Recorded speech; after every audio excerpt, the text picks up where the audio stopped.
Hi. Thank you. Welcome to the BFA readings. My name is Gretchen, and I am up here right now because I have the privilege of introducing Jay Grummel. Jay and I met in our spring semester of our freshman years. I noticed Jay immediately, not only because they had bright yellow hair at the time, but also because they were an exceptionally skilled poet.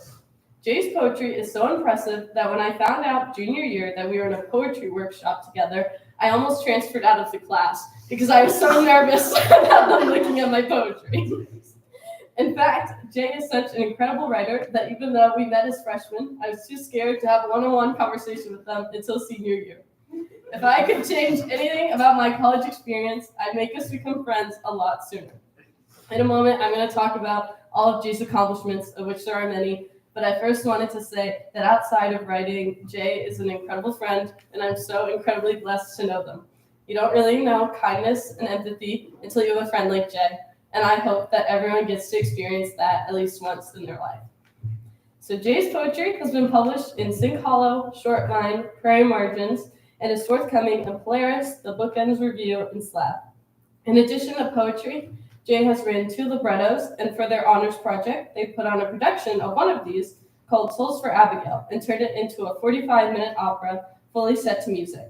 And I can honestly say that production was one of the coolest things I've ever been able to experience. It should come as no shock then that Jay has received countless scholarships and grants, including Hoskins Global Scholar, Honors Project Grant, Curtis Grant, Thompson Working Family Scholarship, among others. Jay has a minor in psychology, and they are a little too good at analyzing people. They studied abroad in London this past summer, and they are moving to Germany after graduation. And if I think too much about that, I'm going to start crying. So on that note, please join me in welcoming Jay Grummel.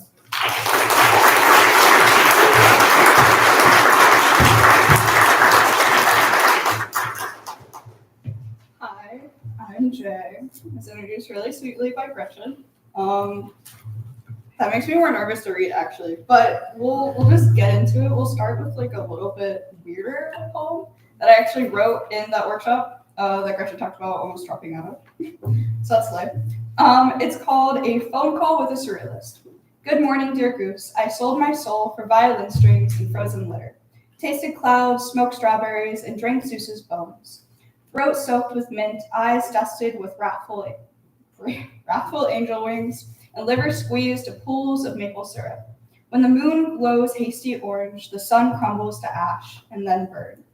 Sitting naked, I watched the dancing skies take their last bow. Felt the liquid anger of a glacier gone cold, kissed the pines of the trees left alone in a desert. I've seen it all now, goose. Mars making love to Venus, birthing bubbles, caterpillars marching amongst lions, wind inside my paintings, but not the grass. The clouds are gone now, goose. The lava has formed a blue stone with split teeth. Wasn't yesterday boiling? The rats left with violets in their wake. And yet I look out the sinking window, goose, and I see snow. Right, and we move into like the sad stuff, which is mostly what I write. So be prepared for a lot of that. This is called Wildwood River. I found a goat near the river, blood pooling from its stomach, watching as it drips into the water, losing color completely.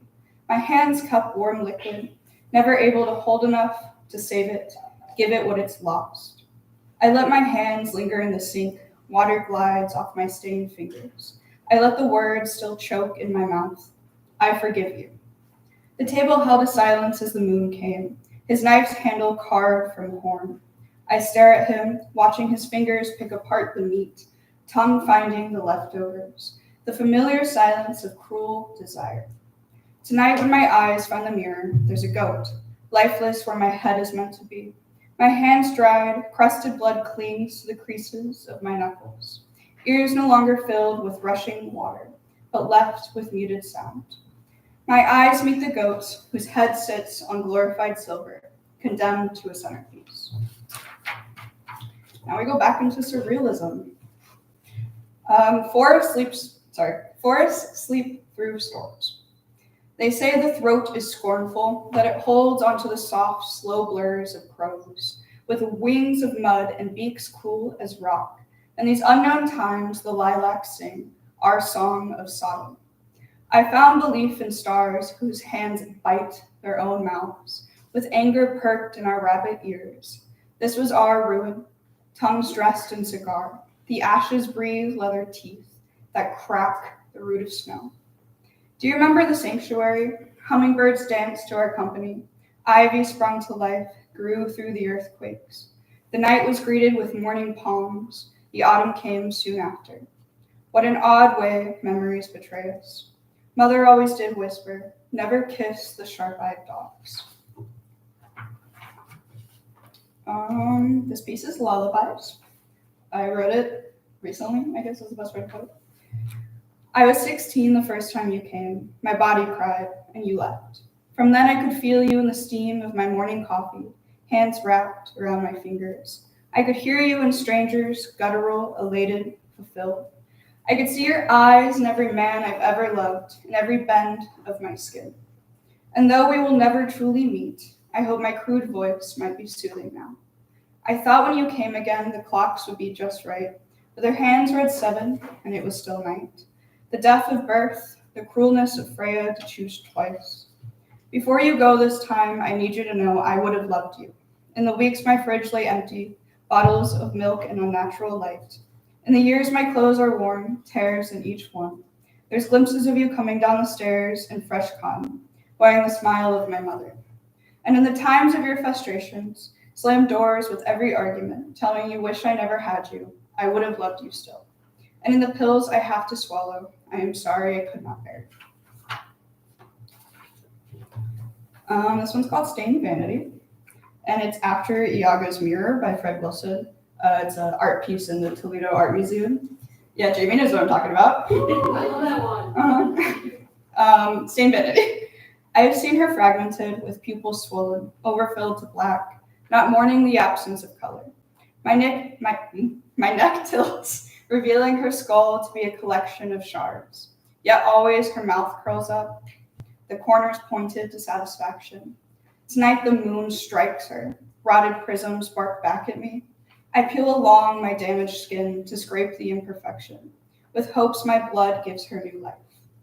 Battered hands grip my sunken cheeks, holding the feeling of rageful wax. I notice then her teeth crack, admired pearls become an eyesore, pained urgency ripening our weakness. I've always wondered if there's truth to our meetings, when my fingers dip into the pool of darkened glass, rippling my own reflection. Now we got like a section poem, so that's fun. Abby told me she liked it in the middle, so that's what we're going with. For those who eat me. 1. Fear has followed me, a grim shadow or pet, never sure who is who holds the leash or who tightens the collar. As a child, fear formed in corners, a rodent that gnawed. Distortion of approval choked me, my windpipe clutched until I bent, an attempted execution.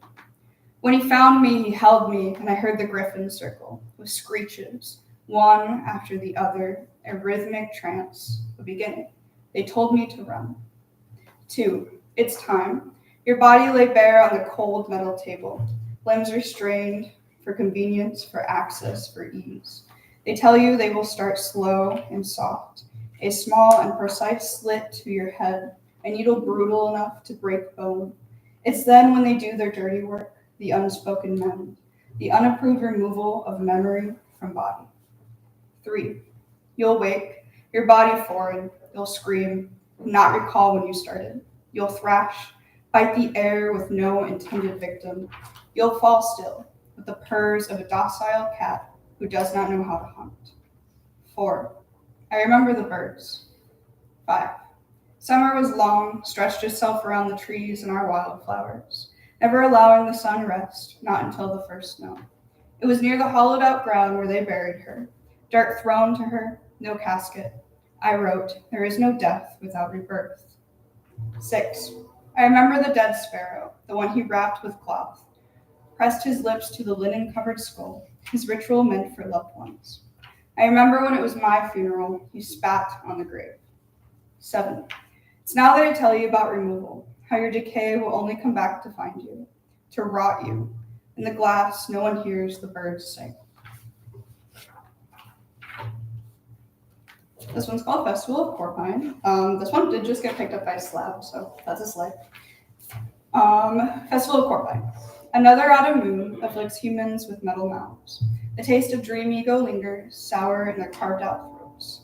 3 meals, organs, Hades, wine of bats, distorts forests to shadows. I remember the tea house, humans eating with the dead, bones hung on string rattle, misting through the catacombs, echoes serenading the absence. Heaven strains for one more sonata. This place of ice is also the place of sugar. Renewal is left with a cooling breath. This one is also new because we have this giant thesis that we have to write, which is so cool, guys. Having a great time. It's called 9:30. 9:30, you sculpt my body. Eyes of careful attention always directed to my fingernails. Each ridge and uneven edge mimicked, blanketed with overgrown cuticles. I see you undress me, distant chimes, a provoked sense of God.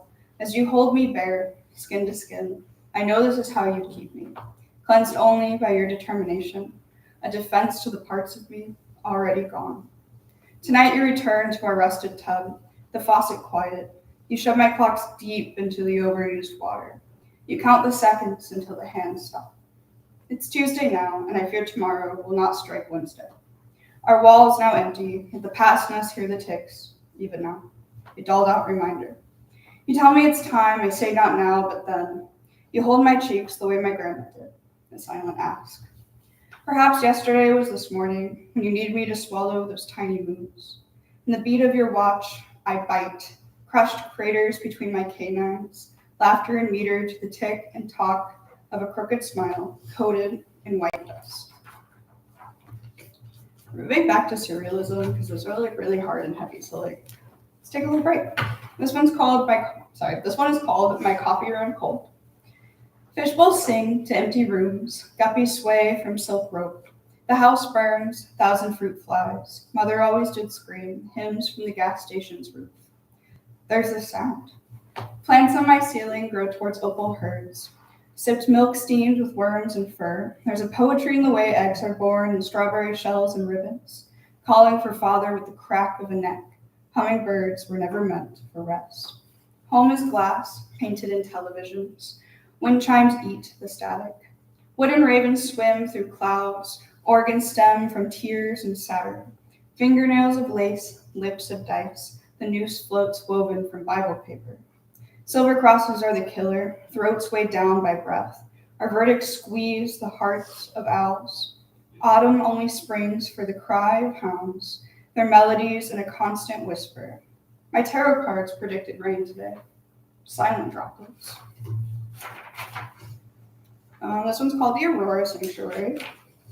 And I wrote this kind of about how a lot of my friends are water signs for zodiacs, which is kind of funny, but I don't know, something cool came out of it. The Aurora Sanctuary. I've shared all my secrets to the lakes.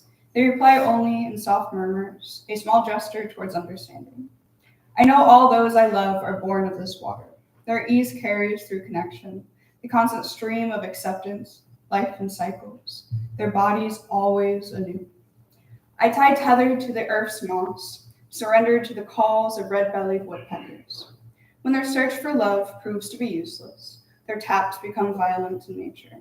Beak to bark, new tears into the old. I crawled out from the dirt, a body not born but forced. The debris still smudged on my skin, the sand clung to every curl of my hair. I've tried to grasp the water's love for movement. Always, it slips through my fingers. Always, it returns home. Every night, I beg for baptism, to join in their ring. And each time the frogs sing, deep croaks, unify their song, unforgiving. And I know even when drenched in my water's kinship, I am still mud. We have 2 left, and I'm kind of afraid I'm reading slightly fast, but that's okay. We got 2 left. Where has the snow gone? A desolate chill deep in my liver recalls the butterfly wings, clipped, spread, and displayed for our viewing pleasure. Do you remember when art became cruel? Our fingers gliding the canvas reveals raw bone, carved into white blade. The applause left us hungry, our skin twisting to bristle. How do you feed something whose stomach is always empty? Would the cure be their own body? Teeth crunched on our hands, mouths attached to the liquid wounds, lapping them clean. Eyes popped in our cheeks, juice runs down our neck. I ask you now, is there a poem here? My last one of tonight is Act 3, which kind of like deals with the same concepts of the one I just read, but I thought it was a fun ender. Act 3. Perhaps the playwrights knew tragedy and comedy leave reflections in our teeth. Our blood runs together, despite carved perfection in our puppet mouths. I've tried living within my dreams, a splintered stage, tattered curtain, the begging reminder of a dead man's last vow. In my final performance, I'll validate sacrifice as dedication, break my bones and crack them just right, tear my knees until the wood shines red. Fates claim it, my last act. They clean my peeled flesh, scrubbing to white. They bathe me in front of Ophelia, drowned in our shared water. My time is over. Water pools in my throat. I hear her again, the siren of my calling, her voice parting through the tub. There, I'm always reborn, this time brute instead of muse. That's all I have. I realized.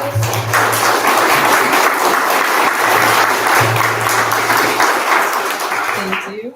I was gonna sit down, but I brought my iPad up. I am also here to introduce Gretchen, so I am staying up for a moment while I tell you about one of my favorite people in the world. So I'd like to take a few minutes to introduce everyone to my lovely friend Gretchen. We can start with the formalities. Gretchen serves as editor-in-chief for Prairie Margins and writes mainly fiction. However, she also writes well-crafted and impactful poetry, even though she'll claim that she can't. That's a lie. Reminders include film, which is really highlighted in her letterbox reviews. But she also studies scientific and technical communications, which I personally know nothing about. So it's safe to assume that she's also very intelligent amongst being an amazing writer. Her publications include, sorry if I say this wrong, Euphony Journal? Is that how you say that? Close enough. Okay, sorry. The other one I'm also going to say it wrong. Sorry, guys. It's the Allegheny Review. Is that close? Yeah, sure. Okay, slight. The Bookends Review, Periwinkle, Pelican, Short Vine, Cork, and Fleas on the Dog.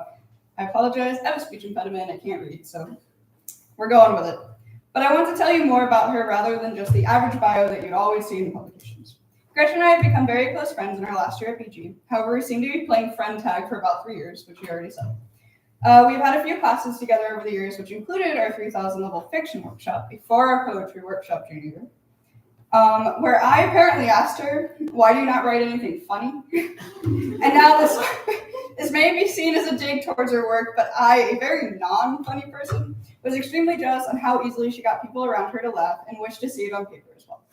And in that same class, it was the first time I fell in love with how captivating her work could be. The first piece I ever read of hers was a story about 2 sisters.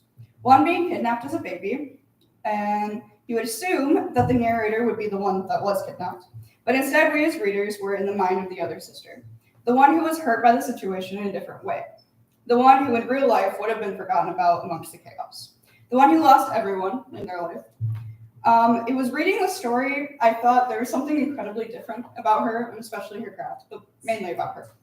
See, Gretchen is the type of person to focus on the small details, the things or people others may choose to neglect or simply forget. And in doing so, she's become someone I am so incredibly thankful to call a close friend. As I know too, I will not be forgotten in time. Her work tonight will make you question yourself and what it means to be happy in all forms. Gretchen's use of surrealism and raw human behavior and emotions impacts you as a reader in a way I cannot describe through words. So I will let the piece do it for me. And I hope you enjoy her work as much as I do. And I hope you enjoy her as much as I do too.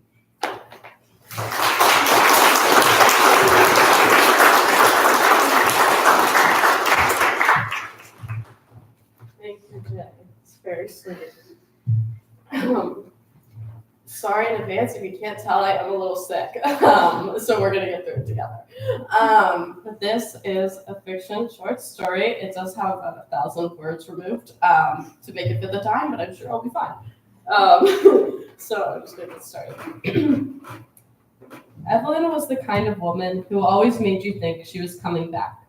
She'd leave her favorite books on furniture store tables, handbags at cheap cafes on littered streets, puffy coats at hair salons where everyone knew her by name. Her most commonly left behind item was big stacks of cash, always a few $1 bills and pennies covering the 50s and hundreds that lay beneath them.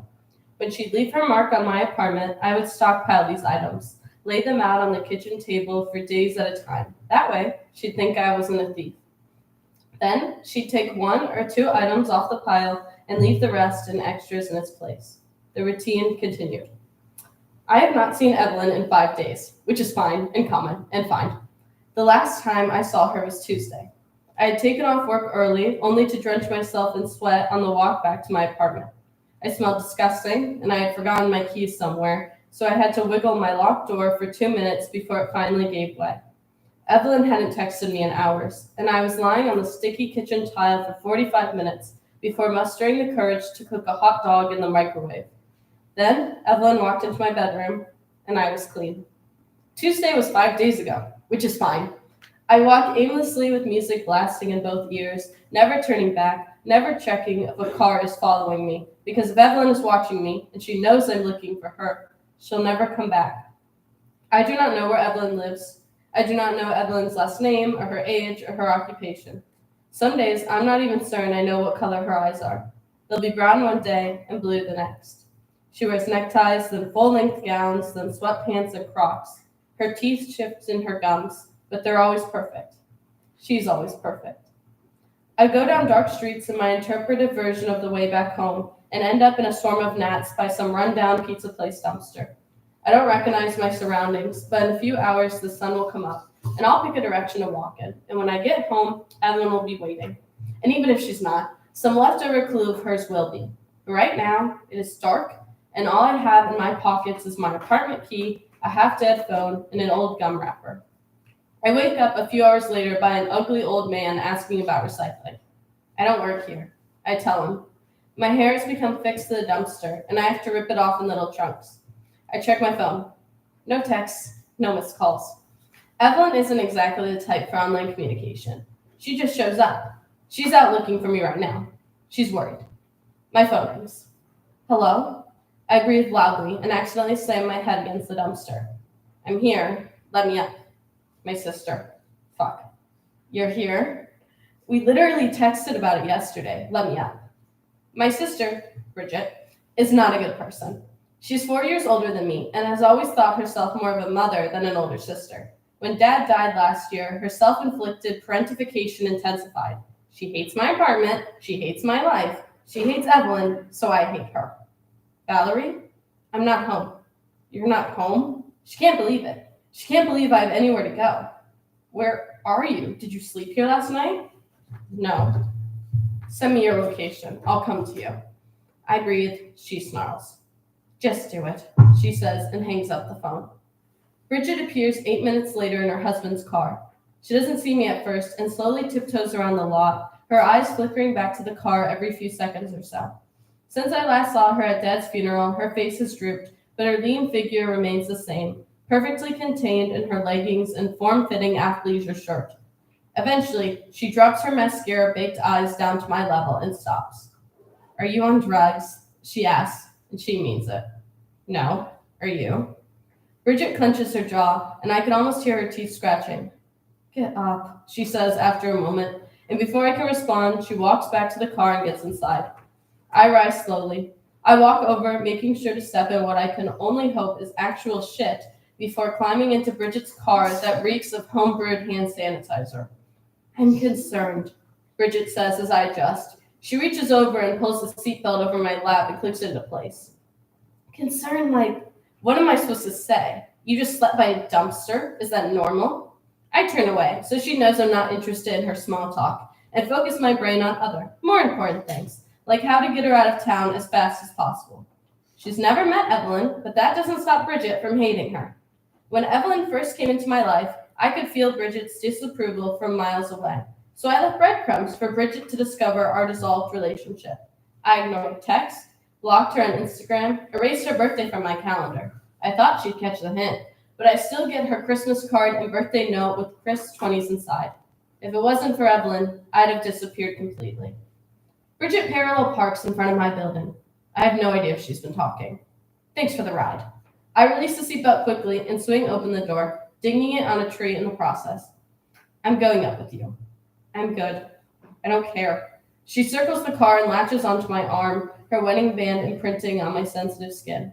Do you have your key? She asks. I don't look her in the eyes as I surge forward. Her grip steadies. My apartment is dirty, but it's been dirtier. There's an odd smell hugging the fridge that I keep convincing myself isn't real, and the table's always sticky, no matter how many expired Clorox wipes I throw at it. The only thing of note on the table is Evelyn's leftovers. 2 vintage rings, a never-opened cookbook, a framed picture of the new baby penguin at the zoo, and a few crumpled up $10 bills. Bridget tracks the battered walls with her manicured hands. She stares at the sweatshirts crumpled on the floor and stale, half-empty chip bags decorating the couch. I don't know how you live like this, she says as she turns her attention to my fridge. She opens it to find expired hot dogs and loose shredded cheese. Seriously, what is going on? Nothing.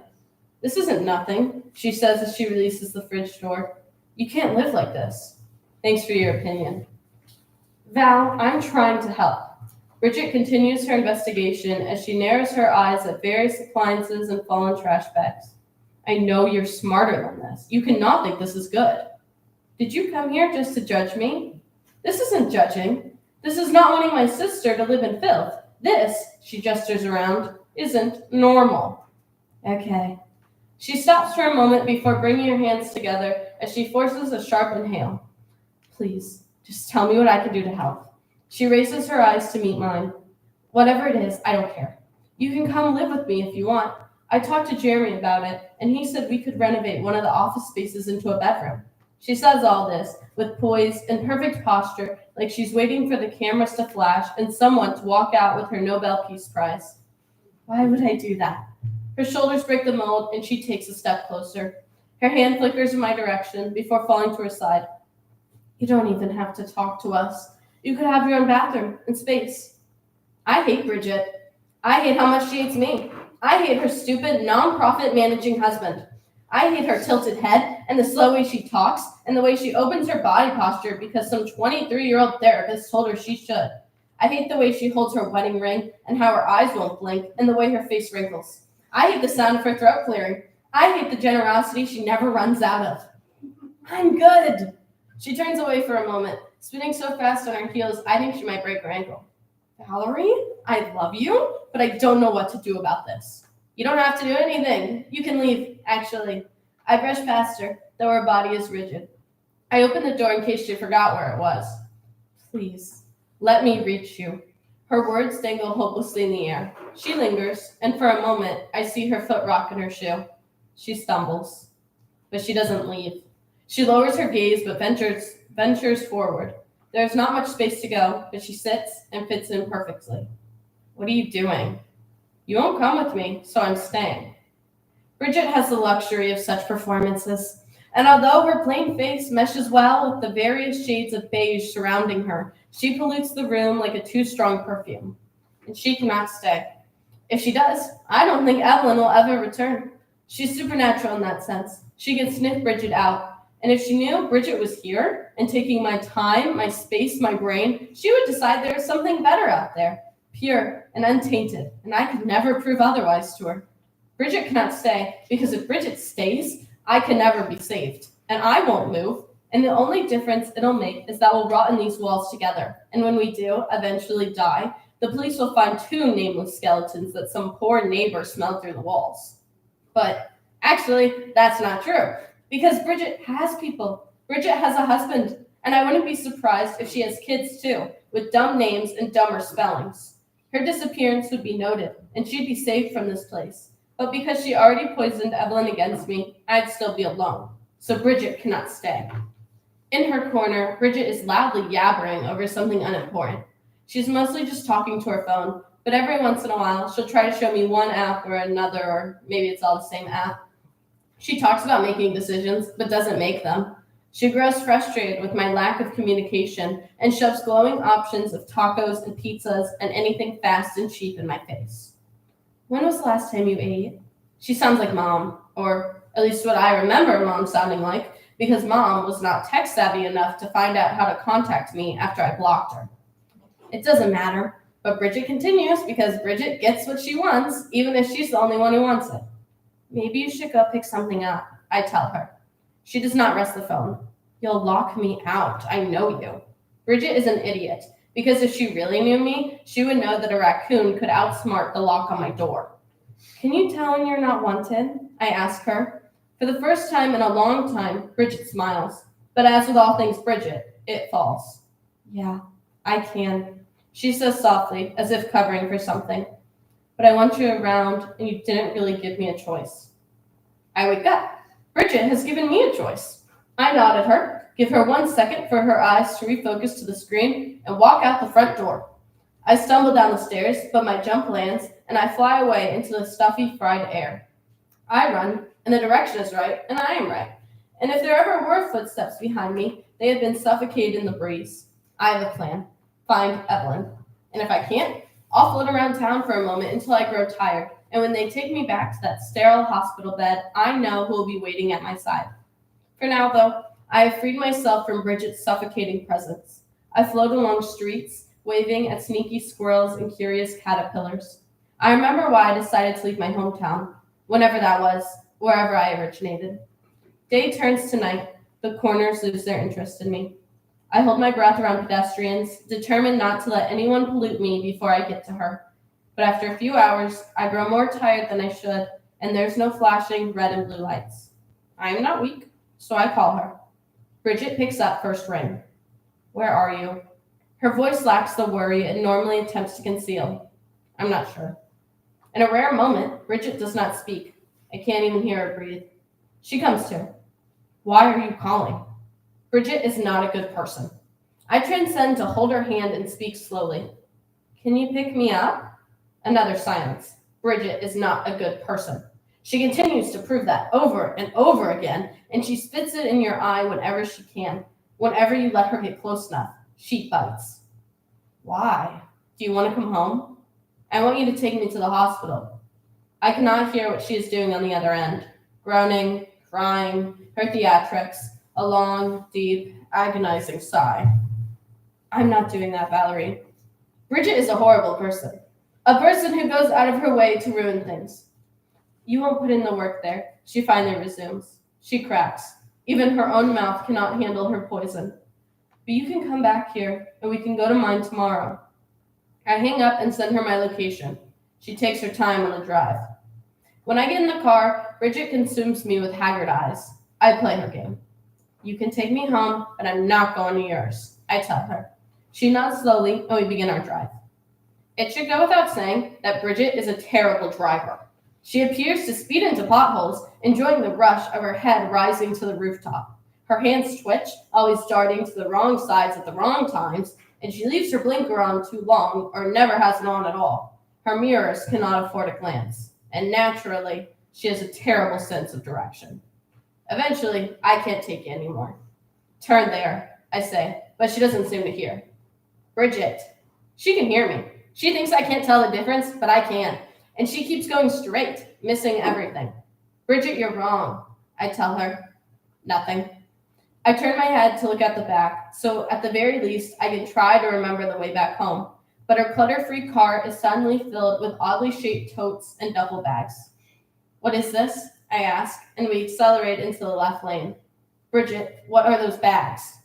The highway exit sign answers my question. Take me back, I say, or maybe scream, but Bridget's not even there anymore. She's white, her entire body weight pouring into the wheel with her spine bent out of place as she leans over. Take me back. She won't listen, and I'm screaming to a void that keeps on sucking, all the while declaring that it loves me.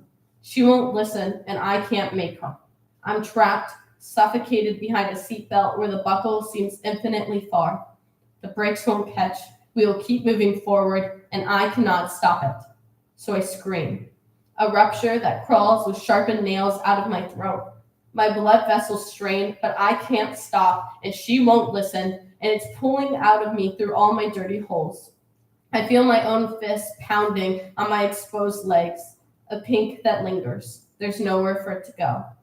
We're home, and Bridget's softly crying, and I can't even recognize her. It's late, but Mom's outside, way past her bedtime. I fall from the car door, but my feet won't register at the ground. From a distance, I can't pin someone's calling my name. The voice holds strong, but it could be Bridget or Mom or Evelyn, or maybe it's just me again, alone, waiting for the end.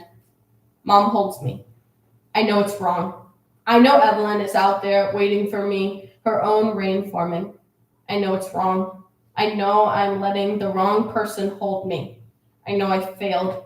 I know the life that I made for myself is gone. I know I am still weak, and now everyone knows. I know all these things, but the arms around me, while not imposing, are too tight and natural and raw. I spend so much time counting the freckles and tiny blonde hairs on those arms that I don't even notice I'm still screaming until all the air has left my lungs, and I can suddenly feel the fresh skin I've scratched under my jagged nails. I close my mouth for the first time, and Bridget's husband suddenly appears to carry me inside, where I'm given yellow tea and a peanut butter and banana sandwich with no crust. They sit around me, Bridget, her husband, Mom, and they all muster the courage to look me in the eye. I can only face Bridget. I want to go back, my voice says without me. Do you? She asks. It doesn't matter, her question. Want is subjective, need is real. You're not happy there. She leans forward and inserts as she sees my mouth open. You say you are, but you aren't. Mom has her eyes open too wide, like she's scared of missing something, as if she's only scanned 1% of a picture she so desperately needs. Evelyn is all I can say, and that's all I need. If I can get up and leave this table, I can have Evelyn. I can walk out the door, and they won't be happy, but I can do it. I can force my legs to move right now, and this time, I could bet they'd actually let me. They won't chase me again. Maybe send a card or two that I'll pretend to never read and force myself to shred later. If Evelyn could save you, she would have already, Bridget says, her hands out in front of her in prayer. I don't know what she means, and I don't know if I ever could. I could leave. I could leave right now. I could walk away. I can. But Bridget beats me to it, and she gets up. She motions for Mom to follow, but I can't turn my head to see where they go. I'm left with her husband, and I feel an odd tinge of guilt for not remembering his name. He smiles at me, and I can tell it's pained, and I can't figure out why, since he doesn't know me. After a moment, they return with one of the boxes from the car. Bridget sets it on the table and steps back to let Mom open it, and I really need to stop her. I should reach across the table and grab it and run. She begins to pull things out, and I know them instantly.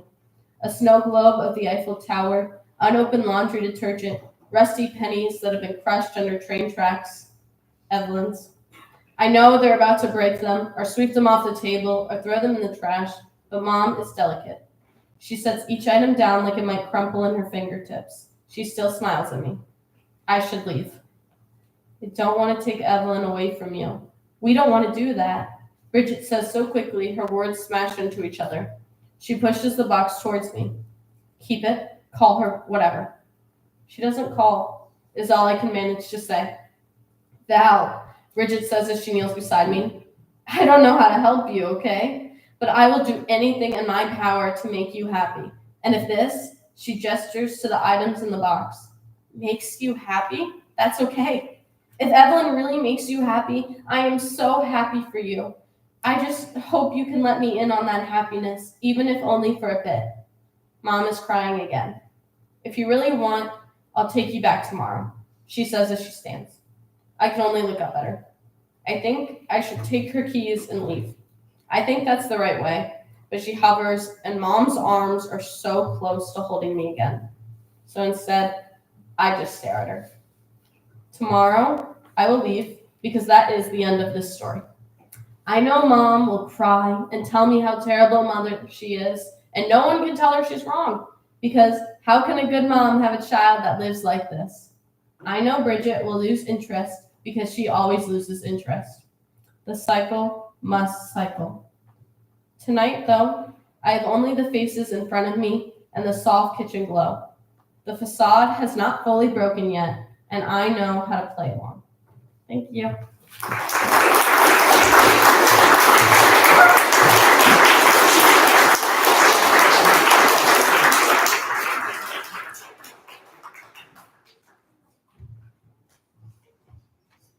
Oh, wait, there's more. I am here to introduce to you our third and final reader this evening, Kat Fischer, our multi-genre Kat Fischer.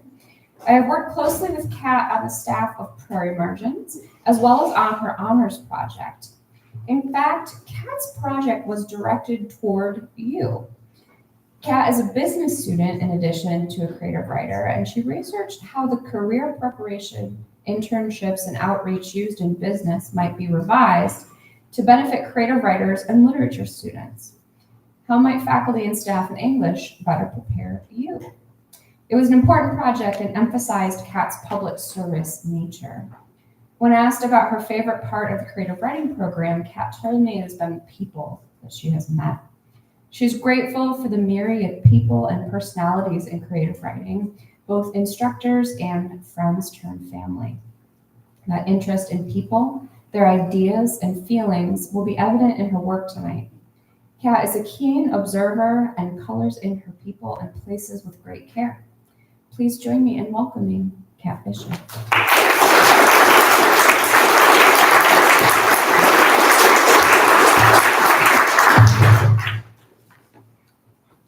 So first of all, thank you, Abby, for that wonderful introduction. I'll be starting off tonight with a creative nonfiction piece that has been highly condensed. It's basically written in multiple sections, so you'll only be hearing certain sections of it. And I'll go ahead and get started. American women are rude. The American lands in Tokyo, Japan, and is immediately rushed through the crowd. Long hallway after brief turn, I navigate through Haneda Airport with my group of 10 fellow Americans and one Japanese sensei. The 11 of us Americans are blabbing about our flight experiences, referencing whether we get along with our neighbors or not. I consider my two neighbors, two women, one presumably American, and one presumably Japanese. The American one kept standing and sitting at the beginning of the flight, irritating me as our stationary plane remained stranded in Chicago. Looking back on it, she asked me to move my legs or exit my seat at least 5 or 6 times before takeoff. Every time she chatted with her husband regarding whether the Wi-Fi on her phone was working or not, and every time he gave her a new solution to her connectivity issues.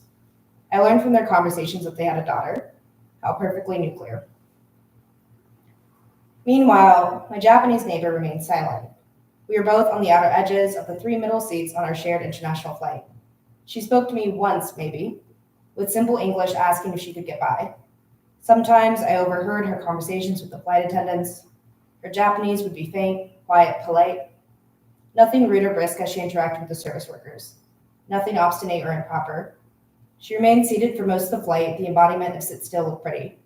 How perfectly traditional. Unfashionable. 2 girls are opposite my friend, Charles, and I, as we stand outside the university. One of them, Natsu, flutters in a black ankle-length skirt I just complimented, while the other, Sumi, stands in jeans, without the holes. Both wear plain socks with glamorous trendy sandals, the pastel platform kind that go with anything. I glance at my own black and white grip sneakers, the 5 years too old kind that clash with anything. I mouth as I debate how to communicate in a language not my own. My multicolored and thrifted dress waves in the breeze as the girls incline their heads, pondering the broken Japanese Charles and I are blabbering. Grabbing my dress, I finger the fabric with my clammy palms. Do they understand? Do you know how to re-explain what we just said? I smile my big American smile, the one expected in the United States. I repeat. Charles and I ask about Japanese parks. My voice echoes in the humid air, thick moisture coating my throat as mosquitoes buzz around my sunscreen-free space. I flail my hands, overcompensating for my limited language. Natsu cocks her head. I cock mine back. Sumi shifts from foot to foot as her round, petite face smiles with crooked but cute teeth, peeking at Charles and me. She titters into Natsu's ear. I flick my eyes towards Charles, suddenly aware of the sweat pouring from my acne-scarred face. Do they understand? Are we appearing friendly? I wonder if they are asking the same internal questions. I scuff my torn heel against the brick of the sidewalk beneath me, pushing my gaze to my reflection in the window. My hair twists like a mane. It looks animalistic in the heat. Natsu and Sumi place inquisitive fingers adorned with trinkets to their lips as they contemplate our half-understood questions. Natsu's hands wrap around her phone the way her long brown hair wraps around her body. Her stature is short compared to mine, my monstrous self towering over hers in the glass reflection. Charles begins to blabber more Japanese to the girls. I follow along, nodding my head as I pretend to understand all his words. Hopefully this works. Hopefully we can communicate. My skin reflects in the sun, bare of any jewelry, as I palm my dress again. Both Natsu and Sumi answer us with Japanese mixed with 1 to 2 English words. Their answers are a bit disjointed, but they understand. Reassurance floods my system as Charles and I respond. Over time, our conversation lulls into a natural flow, Charles and I intermixing our Japanese knowledge to get our thoughts across. At the beginning, it's just the 4 of us talking. In the end, it's the 2 Japanese exchanging Instagram and line information with 5 or 6 Americans. Later, I will be told by my friend Scarlett that the girls' Instagrams are aesthetic. Upon seeing pictures of magenta-colored rooms composed of black flower silhouettes, I will agree. Natural. Brightly colored goods line the walls and kiosks engulf me. Studio Ghibli plushies to my front, Jujutsu Kaisen and high cube cardboard and paper cutouts to my left. Anime and manga figurines to my right. My friend Yuka eyes me as she beams. Her smile is the widest of all the Japanese women's smiles I've seen. I wonder how it compares to the width and depth of my smile. Yuka points to her face. Makeup? No makeup? The question pokes out of her mouth. I blink, unraveling her words. Oh, she's asking if I have makeup on. Am I supposed to have makeup on? I shake my head, confirming Yuka's suspicions. EA? No, I mouth back. Somewhere in the background, I listen to Maria Takeuchi's Plastic Love for the 2nd or 3rd time. Yuka giggles, tapping her tan finger into an open eyeshadow palette on the kiosk we are next to. I notice her face is adorned with light sparkles and concealer. It isn't much, but it matches the other Japanese woman's makeup I've seen. "Ii desu ka?" Yuka asks. "Is this okay?" Gesturing to her face, Yuka indicates her intention to place the sample eyeshadow on my face. I nod, stepping forward to show my acceptance of the action. Maria Takeuchi belts dance the plastic beat as Yuka grins and pats underneath my eye. Feeling the powder fold onto my bare skin, I realize how makeup like this could easily cover my acne scars. How it could hide my enlarged pores, slim my eyes, and whiten my skin. Does my skin even need whitened? Yuka finishes, last as she turns to entertain herself with something on the kiosk. I giggle back. If nothing else, thankful for her time and her gesture of friendship. Maria Takeuchi sings, "I'm just playing games, I know that's Plastic Love," and then one of the other Americans in our group summons Yuka away. I stare at the kiosk marketing the makeup. I can't tell what it says. The kanji is too complex for my simple brain. I nod though, staring at the cutesy pictures and women displayed across the booth. The models in the advertisements smirk at me, their embodiment of Japanese beauty standards laughing at my embodiment of the typical American. Maybe I am supposed to have makeup on. Unladylike. Japanese makeup is really good. Kana, one of our study abroad group's tutors, explains to me. She is across the table, her almond-shaped finger jabbing her face as her expression turns blank. The circle of a building wraps around us as I cross my legs in front of the small table before me. I nod at Kana, agreeing with her statement in complacency. Yet I also wonder as to whether A, I can afford the makeup with my spent budget, and B, if I would even need it now, towards the end of my trip. Yes, my words meander about my mouth as I shake my head up and down. I have heard it was really good. I smile, teeth showing to Kana. Her glittery eyes flutter before me as my hands fiddle in my lap, my plain eyes waving about the room. This is not the first time, nor will it be the last. I've heard the sentiment that Japanese makeup is superior to other makeups. And based on the strength of their sunscreen, I'm prone to agree. However, something about Kana's words irks me. Hearing these words time after time, specifically as a woman, as men rarely, if at all, heard this, has grown old to me. I feel my throat tighten as my thumbs twirl around each other, pondering the rest of my response. I gaze outside at the sun. Its rays beat down on the concrete sidewalks. Maybe I am supposed to have makeup on, but what's the point if it just washes away my sweat? I sigh, utter an excuse as to why I haven't bought any makeup yet, and indicate I do not plan to buy any makeup. Kana nods along, her head bobbing up and down as she hears me out. She seems discontent, her head and eyes turning away from me. and the conversation phasing into another topic. I huff, wary of how different I look, of how different I feel. I'm treated not only for my foreign body, but also my foreign customs, or rather lack of female customs. Wait, is this culture shock? So next I will be reading 4 different poems. The first is called Morning Routine, spelled Mourning. Sun rises, an empty bed, imprints in the sheets. Our black cat crosses my path, and I drop my coffee. Splat. Wedding invitations delayed, and bad hair days. A broken mirror cracks yours and my reflection. Again and again, losing my keys in bridal shower fees. Pennies land tail side up. Should I call you? Clocks blink in sequence. 13 can't be found. Telephones crackle. I'm sorry, the number you have dialed is. Next one is called Meditation. Crisscross applesauce and breathe. Hands rested on knees, eyes shut, back straight, dream. Children's laughter sprinkles fields. Ready or not, here I come. Droplets drip down spines. Waterfalls zigzagging along tank tops and denim shorts. Wood crackling into dust, mulch crunches underfoot. Barks of excitement filter through air. Found you. Giggles tap tongues, sweet sensation, spreading into boisterous celebration. Crisscross applesauce and breathe. Tears fall from eyes now open, searching for the child, once myself, in the ant-filled dirt. Now we're going to pause for a water break because I can't make it through the next 2 poems about water.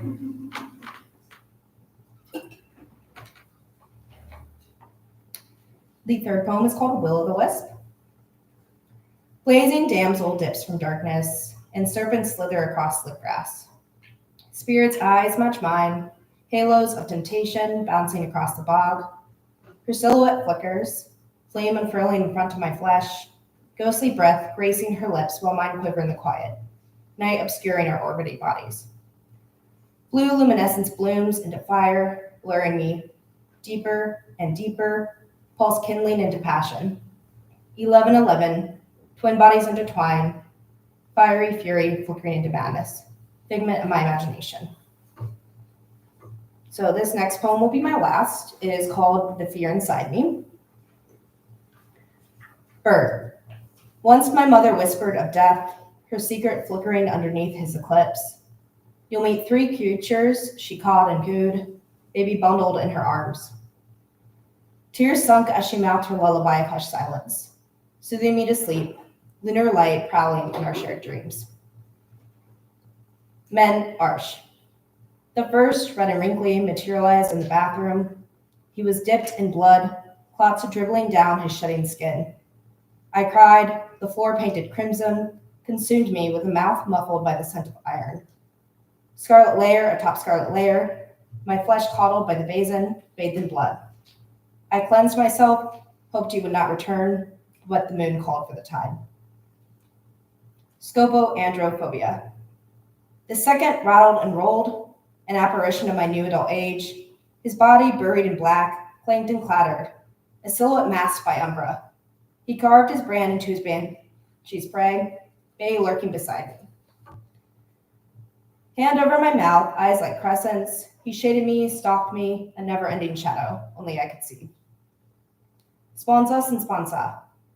The third, a silver circle, wedded to my finger, shackle enslaving the veins, puppeting my heart. Plenilune drowned my flesh, months passing with each blood. Plenilune censored my lips, darkness radiating from his embrace. A satellite forever present, requesting, demanding a union longer than forever. Man in the moon lingered into daylight.